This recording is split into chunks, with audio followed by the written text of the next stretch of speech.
When I first came out, I only told my friends at school. I didn't want my parents to know because I didn't know how they'd react.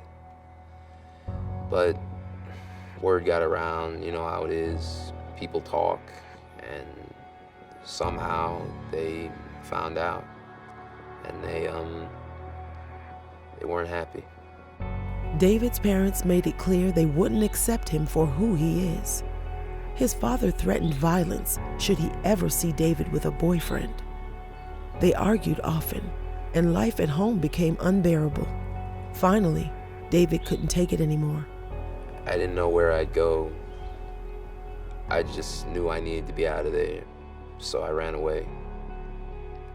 I didn't really have a plan on where to go. I ended up staying in a park where no one knew me, and that's where I met Tammy.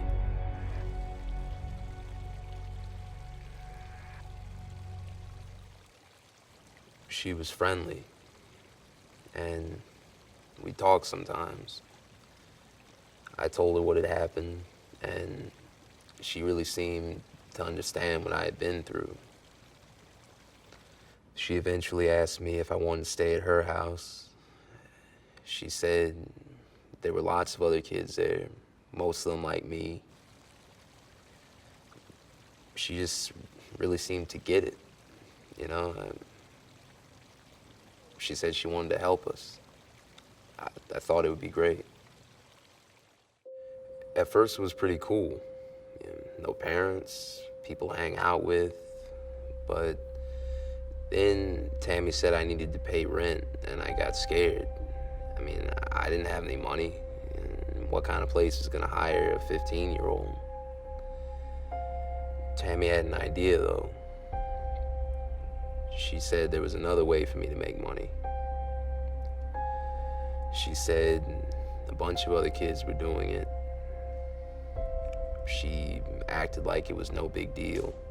I didn't want to do it, but where else was I gonna go? So she started bringing guys up to my room, and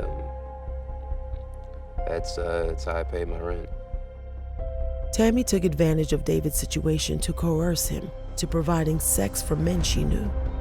By law, any minor induced into commercial sex is a victim of human trafficking, regardless of circumstance.